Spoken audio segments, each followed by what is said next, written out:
तस्मै श्री गुरवे नमः। अचल गुरु माता जी श्रीमद सेलम सूर्यकांत मामा समेत अचल गुरु जी श्री वेंकटाचार्य सद्गुरु महाराज की जय। सद्गुण प्रकाशांब श्रीमती विजयलक्ष्मी समेत गुरुकर्णानंद कालिदासार्य सद्गुरु महाराज की जय। ఈ రోజు పూజలు అందుకున్నటువంటి ఆనంద బసవయ్యార్య సద్గురు మహారాజ్ కి జై। చాలా సంతోషం। అయితే అణువణువున ప్రతి క్షణము కూడా ఈ హన్నవాడ మందిరంలో కానీ ఈ హన్నవాడ పూజలకు ఎక్కడికి వచ్చినా సరే నా కళ్ళ ఎదురు ఉండగా నా అణువణువున కూడా సమరసానంద దానం నారాయణారుల వారి నిండు ఉంటారు। సమరసానంద దానం నారాయణ సద్గురు మహారాజుకి ఎందుకనంటే ఈరోజు ఈ మహబూబ్ నగర్ జిల్లాలో ఇంత ఎక్కువగా తిరిగి నాకు కుటుంబంగా ఉండి నన్ను అన్ని వేళలా రక్షించుకుంటూ ఈరోజు ఈ స్థానంలో ఉండడానికి కారణం దానం నారాయణ గారు। ఆయన్ని నేను ఎప్పుడు కూడా సదా స్మరించుకుంటూనే ఉండాలి। అయితే వృద్ధి నుంచి జరిగిన కార్యక్రమాలన్నీ కూడా ఒక ఎత్తు అయితే ఇప్పుడు జరుగుతున్న కార్యక్రమం వేరే। ఇది ఏంటంటే ఈ సభలో అందరూ కూర్చొని ఎదురు చూస్తుంది ఏమంటే పెద్దలు మహావాక్యాలను చెప్తారు। మరి ఏంటి ఎక్కడ ఏముందంటే నేను ఎందుకు గురుపాదం పట్టాను, ఈ గురుపాదం పట్టడానికి కారణం ఏంటి, ఇప్పుడు పెళ్లి చేసుకుంటానికి కారణం వంశాన్ని వృద్ధి చేసుకోవడానికి। పెళ్లి చేసుకుంటారు, 2-3 సంవత్సరాల్లో 2 పిల్లలను కంటారు, వంశాభివృద్ధి చేసుకుంటారు। మరి మనం కూడా గురువు దగ్గరికి వెళ్ళి మంత్రం తీసుకుని ఉపదేశం తీసుకున్న తర్వాత మనం కూడా వృద్ధి చేసుకోవాలా। దేన్ని వృద్ధి చేసుకోవాలా? వంశాన్ని కాదు। దేన్ని వృద్ధి చేసుకోవాలంటే జ్ఞానాన్ని వృద్ధి చేసుకోవాలి। ఏ జ్ఞానాన్ని అంటే బ్రతకడానికి వచ్చిన జ్ఞానాన్ని కాదు, మనం నేర్చుకోవాల్సిన జ్ఞానం సాంప్రదాయంలో ఏంటంటే నేనెవరు, ఈ నేనంటే ఒక ఎరుక అని గురువు దగ్గరికి వెళ్ళాక తెలిసింది। ఈ ఎరుక ఏ రకంగా పుట్టింది, దీని స్థానం ఏంటి, ఇది ఎట్లా పోతుంది, ఏం చేస్తే ఎరుక రహితం అవుతుంది, ఎరుక రహితమే పరిపూర్ణం అని చెప్తున్నారు। పరిపూర్ణం అంటే ఏంటి, జన్మ రహితం అంటే ఏంటి, ఏమి ఆచరిస్తే, ఏమి తెలుసుకుని ఆచరిస్తే, ఏమి తెలుసుకొని మేము ఆచరిస్తే ఈ జన్మరహితం అనేది జరుగుతుంది అనేది తెలుసుకోవడానికి పెద్దలు ఏమేమి చెప్తారో విందామని ఎంతో ఆసక్తిగా కూర్చుని కొంతమంది ఉంటారు। ఇక్కడ వచ్చి కూడా ఇంకా సంసార విషయాల్లోనే మునుగుంటారు కొంతమంది। ఇంకా వాళ్ళని మనం ఏం చేయలేము, ఎందుకంటే విత్తనాలు మనం చల్లుకుంటూ పోతాం। భూమి దున్నిన తర్వాత గట్టి విత్తనాలన్నీ మొలకలు వస్తాయి, చెత్త విత్తనాలన్నీ అట్లాగే పోతాయి ఉత్తవి। అందుకని గురువులు ఎప్పుడు కూడా తమకు తెలిసిన జ్ఞానాన్ని అనుభవ రూపంలో రంగరించి చెప్పుకుంటూ పోతూ ఉంటారు। ఎవరు గ్రహించుకుంటే వాళ్ళు జన్మరహితం చేసుకుంటారు। అయితే ఇక్కడ మొట్టమొదటిగా గురువు దగ్గరికి మనం ఎందుకు వెళ్ళాము, మొదట మనకు తెలియదు జన్మరహితమని కానీ లేకపోతే జనన మరణ భ్రాంతి రహితమని కానీ తెలవకే వెళ్ళాం। ఏదో ఎవరి ద్వారానో తెలిసి గురువుల దగ్గరికి వెళితే మనకి ఏదో మంచి జరుగుతుంది, మన కుటుంబాలు బాగుపడతాయి, మన కష్టాలు తీరుతాయని వెళ్ళాం మొదట। అక్కడ గురువు ఏం చెప్పాడు, ఈ కష్ట సుఖాలు అంటే ఏంటి, అవి ఎందుకు వస్తున్నాయి, అసలు నువ్వెవరవు, నువ్వు ఎందుకు పుట్టావు, ఈ ఎరుకంటే ఏంటి, పంచభూతాలు అంటే ఏంటి, ఆత్మ అంటే ఏంటి, దేవుడు అంటే ఏంటి, ఇవన్నీ ఎరిగించి ఏం తేల్చాడు ఆఖరికి, ఈ శరీరము నీవు కాదు, శరీరానికి పెట్టిన పేరు నీవు కాదు, ఈ శరీరంలో ఉండి ఏదైతే అన్నిటినీ గుర్తెరుగుతున్నదో, ఈ శరీరంలో ఉండి ఏదైతే వింటుందో, ఏదైతే చూస్తుందో, ఏదైతే మాట్లాడుతున్నదో అదే ఎరుకని, అదే ఆత్మని, అదే పరమాత్మని, మనందరము కూడా ఆత్మస్వరూపులమని, మనకి చావు లేదని, చచ్చిపోయేది శరీరం మాత్రమే అని తేలిన తర్వాత అంత రాని మనం దేవుళ్ళ వైపోము, ఆత్మల వైపోము. ఎందుకంటే మనసు అనేది మాయ. ఏది లేదో దాన్ని ఉన్నదిగా కల్పించేదే మాయ. అది మనసు చేసే పని.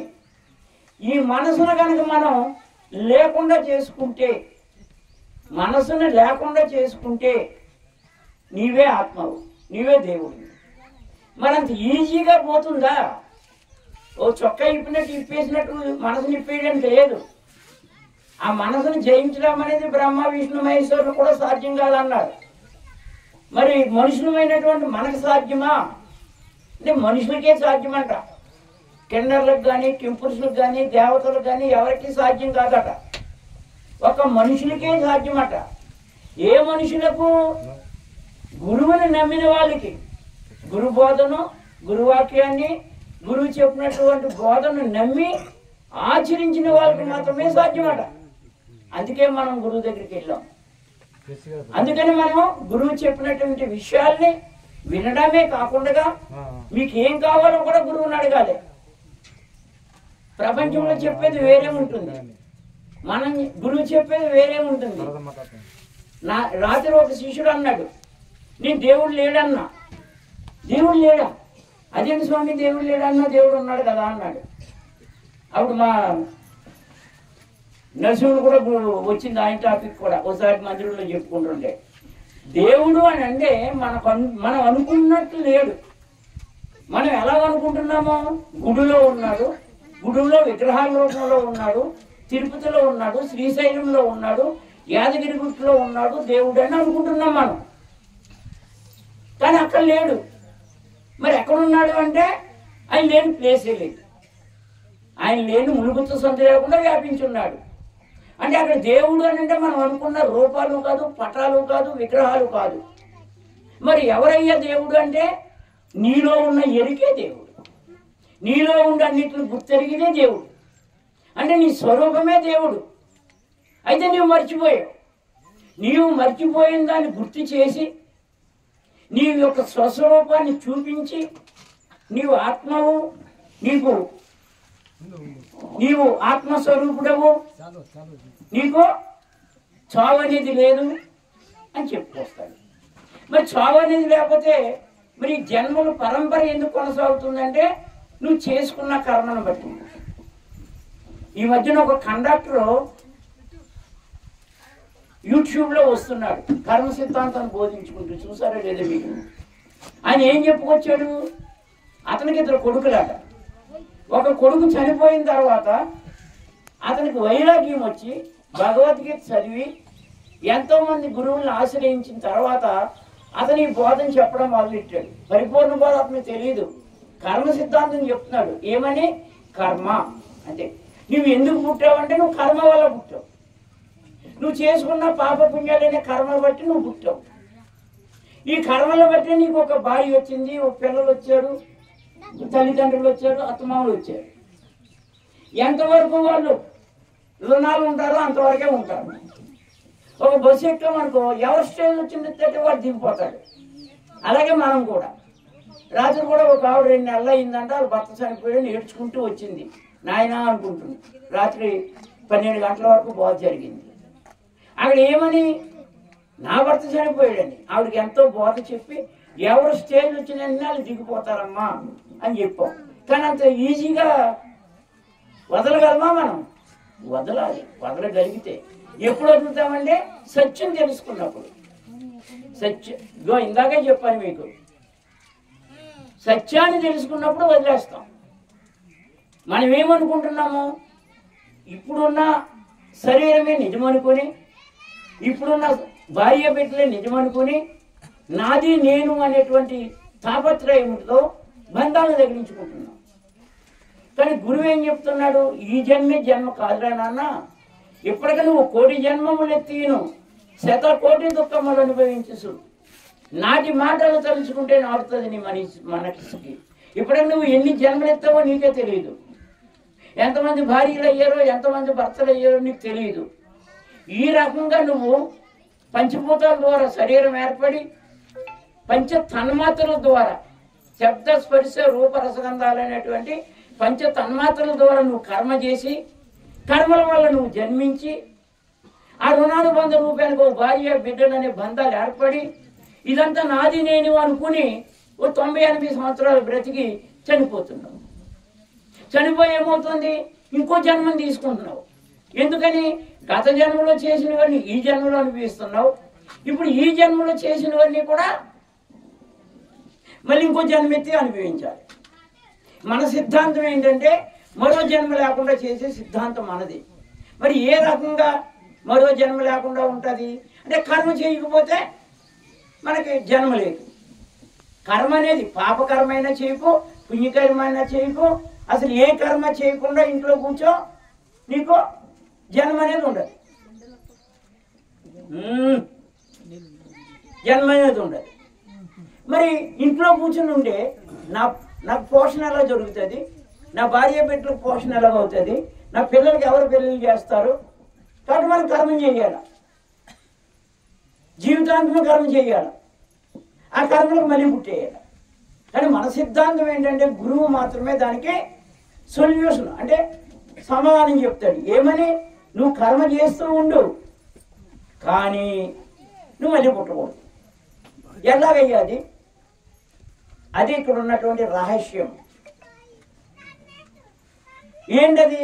చాలా సింపుల్. రాత్రి కూడా జరిగింది ఇది సంభాషణ. చాలా సింపుల్ అనమాట. నువ్వేమో గ్రంథాలన్నీ చదివేయక్కర్లేదు, తీర్థయాత్రలన్నీ తిరిగేయక్కర్లేదు, మన కందార్థాలన్నీ కూడా బట్టి పెట్టేయక్కర్లేదు, దీక్షేమో కూడా బట్టి పెట్టక్కర్లేదు, ఇలా ఉపన్యాసాలు ఇవ్వక్కర్లేదు. సింపుల్, చాలా సింపుల్. ఏంటంటే నాది నేను, నా వల్లే ఇదంతా జరుగుతుంది అని నీవు ఒక బద్ధతతో కట్టుబడి కర్మ చేసావా నీకు జన్మ ఉంటుంది. మరి మనం తనుమన ధర్మం గురువుకు సమర్పించాం కదా, సమర్పించినప్పుడు మనం లేను కదా, లేనోడు అయిపోయాం కదా. మరి ఇప్పుడు మనం చేస్తున్న కర్మలన్నీ ఎవరు చేయిస్తున్నారు మన చేత? గురువు కదా. మరి నాదేమీ లేదు, అంతా గురువు నువ్వు అంటే నీకు జన్మ లేదు. సింపుల్. నాదేమీ లేదు, అంత సద్గురుమూర్తిది అని అంటే జన్మ లేదు. చూసావా? కానీ అది కూడా మనం అనలేకపోతున్నాం. గురువు తనుమనదానం ఇచ్చాను అంటున్నాం, కానీ మళ్ళీ అవన్నీ ఉన్నట్టుగానే ఉంటూ నేను నాది అనుకుంటున్నాం. కాబట్టి ఇవన్నీ వస్తున్నాయి. కాబట్టి ఇదంతా ఇంత సింపుల్గా చెప్పిన దాన్ని ఆచరణలో తీసుకురావాలంటే జ్ఞానం అనేది కావాలి.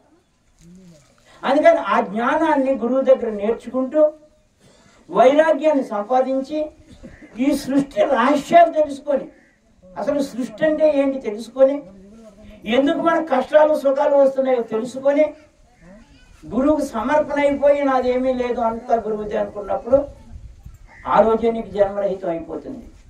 దీనికి ఉదాహరణ ఒకటి చెప్పుకుంటే మంచిగా ఉంటుంది. అర్జునుడిని తీసుకోవాలా. యుద్ధం చేసే ముందు ఏమన్నాడు?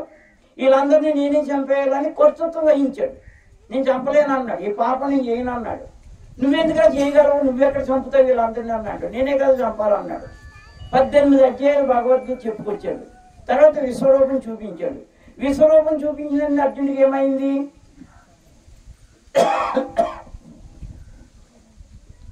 ఈ సృష్టి అంతా విశ్వరూపం అంటే ఏంటంటే విశ్వంలో సృష్టి అంతా జీవరాశులన్నీ ఎలా పుడుతున్నాయో చూశాడు అర్జునుడు. ఎలా పరమాత్మ నుంచి వస్తున్నాయి జీవరాశులు, కొంతకాలం ఉంటున్నాయి, తర్వాత పరమాత్మలో లీనమైపోతున్నాయి. మరి ఈ సృష్టి అంతటికి పరమాత్మే కారణం అయినప్పుడు వీళ్ళందరినీ నేను చంపేయాలని కారణం అయ్యాను నేను పనికి నేనెవరిని చంపడానికని కర్తృత్వరహితంగా యుద్ధం చేశాడు. మనం చేయవలసిన యుద్ధం ఏంటి? మన సంసార యుద్ధం. అక్కడ కురుక్షేత్ర యుద్ధం అయితే ఇక్కడ సంసారం అనే యుద్ధం చెయ్యాలి. ఈ సంసారం అనే యుద్ధంలో మళ్ళీ సింపుల్.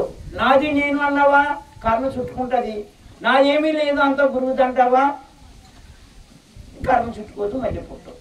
ఇది జన్మరహితానికి. కానీ శివరామ దీక్షని ఇలా చెప్పలే. శివరామ దీక్షని ఏమని చెప్పారు? ఏదైతే పరమాత్మ అంటున్నావో, పరమాత్మ నుంచి సృష్టి అంతా వచ్చింది అంటున్నావో, ఆ పరమాత్మ అనేది ఒక ఎరుక, అఖండ ఎరుక. పరమాత్మ అనేది అఖండ ఎరుక. ఒక బంగారం ఉన్నది ముద్ద, కొన్ని వస్తువులుగా తయారవుతాయి. ఓ మట్టి ఉంటుంది, కొన్ని వస్తువులుగా తయారవుతాయి. ఇక్కడ పరమాత్మ అనేది ఒక ముద్ద అయితే, ఒక బ్రహ్మ పదార్థం అయితే, మనందరము జీవులము. మనలో ఉన్న ప్రతి ఆత్మ కూడా ఒకటి ఆత్మ. అర్థమైంది కదా? అట్లాగే ఈ టుకడా ఆత్మలన్నీ కూడా పరమాత్మ నుంచి వచ్చినాయి. ఇది మనకు వేదాలు, శాస్త్రాలు, మతాలు చెప్పినాయి. కానీ శివరామ దీక్షితులు ఏమని చెప్పారంటే, ఏదైతే అఖండ ఎరుక ఈ బ్రహ్మ పదార్థం అని అంటున్నావో దాని ఎరుక అంటారు. ఈ ఎరుకకి పరిపూర్ణంలో మూలం లేదు. అదే కదా మనకి షోడశ మాత్రం చెప్తుంది. ఈ గుర్తెరిగే శరీరాన్ని ఎరుక అంటారు. ఈ ఎరుకకు పరిపూర్ణంలో మూలం లేదు. అది గుర్తెరిగే శరీరానికి మూలం లేదంటే ఎక్కడ లేదు? విశ్వంలో కాదు, పరిపూర్ణమనే స్థితిలో, పరిపూర్ణమైనటువంటి ఒక స్థితులకి అందులో ఈ ఎరుకకు మూలం లేదు. అప్పుడు నేను అడుగుతా, ఇన్ని జీవరాశులు మా తాత ముత్తాతల దగ్గర నుంచి యుగాల తరబడి రామాయణము, భారతము ఇదంతా కూడా నేను చదివాను కదా, శాస్త్రాలని ఘోషిస్తున్నాయి కదా వేదాల్లో. అప్పుడు మరి నీకు మూలం లేదు, నువ్వు పుట్టలేదంటే ఎలాగా అని అడుగుతాడు శిష్యుడు. అప్పుడు ఆయన చెప్తాడు, రాత్రి కళ వచ్చింది, కళలో నిద్రపోయావు, 1 కోటి రూపాయలు దొరికినట్టు కళ వచ్చింది, మహానందపడిపోతున్నావు.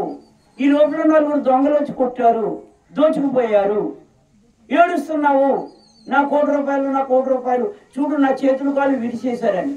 ఈ లోపల పక్కన ఉన్నవాడు లేపాడు, ఏంట్రా 1 కోటి రూపాయలు అంటున్నావు అంటే, అవునవును దొరికినాయి అన్నాడు. ఏమిరా అన్నాడు. ఏ దెబ్బలు ఏరా అన్నాడు. దెబ్బలు లేవు, 1 కోటి రూపాయలు లేవు, నేను కలగన్నానా అన్నాడు. కళని మనకు అర్థమైంది వెనుక వచ్చిన తర్వాత, కానీ అది ఒక రాత్రి కళ. అలాగే మనం బ్రతికిన 90 సంవత్సరాలు 80 సంవత్సరాలు ఇది కూడా ఒక కళ అని శివరామ దీక్షల సిద్ధాంతం. అసలు పుట్టనే లేదు, పుట్టింది ఎలా మరణిస్తుంది, కాబట్టి చావు పుట్టుకలు అనేవి మనకు లేవు, నువ్వు భ్రమ చెందుతున్నావు అంతే. చాలా తేలిగ్గా చెప్పేసుకోవచ్చు, కానీ ఇది ఇక్కడ నాటడానికి మాత్రం గురువు రహస్యంగా గురువు దగ్గర తెలుసుకొని గురువుకి సేవ చేసి, ఇది లేనిదే లేనే లేదు, నేను పుట్టనే లేదు, నాకు మూలమే లేదని తెలుసుకోవడమే పరిపూర్ణ బోధ. ఇది చక్కగా గురు శిష్యులు ఇద్దరూ కూడా కూర్చుని నేర్చుకోవాల్సిన బోధలు. ఇలాగా సాంప్రదాయాన్ని వృద్ధి చేసుకోవడానికి, సాంప్రదాయానికి 10 మందికి పంచడానికి సభలు పెట్టుకుని మాట్లాడుకుంటాము. కానీ నిజమైనటువంటి స్థితి కలగాలంటే మాత్రం గురువు శిష్యుడు ఇద్దరు గొప్ప వాళ్ళు అయి ఉండాలన్నమాట. ఈరోజు చూడు, అక్కడ అచలానంద ఎర్రని కూర్చున్నాడు, పిలిచారు స్టేజ్ మీదకి, ఒక ధర్మాన్ని పాటించాడు ఆయన. అట్లాగే ఆనంద బసవ గారు, ధర్మనారాయణ శిష్యులు కూడా గురువులు ఉన్నారు, వాళ్ళు ఎవరు పిలవలేదు. కానీ వాళ్ళు ఎవరిని ఎందుకు పిలవలేదు, అచలానంద ఎర్రను కూడా ఎందుకు రాలేదంటే, ఇది వారి గురుస్థానం. ఇది ఆనంద బసవ గారు వారి గురుస్థానంలో, మన గురుస్థానంలో శిష్యుడు గురువు అయినప్పటికీ, ఎంతమంది శిష్యులు అయినప్పటికీ కూడా నేను శిష్యుడిగానే ఉంటాను నా గురుస్థానంలో. నా గురుస్థానం దాటి వెళ్ళినప్పుడు నేను గురువుని. అది ఈ ధర్మాన్ని వాళ్ళు పాటించారు. అట్లాగే మనందరం కూడా ధర్మాలన్నీ తెలుసుకొని పాటిస్తూ ఈ జీవన విధానంలో అంటుకోని రీతిలో చచ్చిన వాళ్ళగా బ్రతుకుతూ ఈ లేని దాన్ని లేనట్టుగా తెలుసుకోవాలని మీకు అందరికీ మనవి చేస్తూ, చక్కగా విన్నందుకు, ఈ అవకాశం ఇచ్చినందుకు మీ అందరికీ కూడా ద్వాదశ నమస్కారాలు వ్యక్తిస్తూ విరమిస్తున్నా. ఇప్పుడు ఉపాధ్యక్ష స్థానంలో ఉన్నటువంటి నిర్మలానంద రామరెడ్డి గారిని కూడా వారి యొక్క అనుభవాన్ని చెప్పవలసిందిగా కోరుచున్నాను.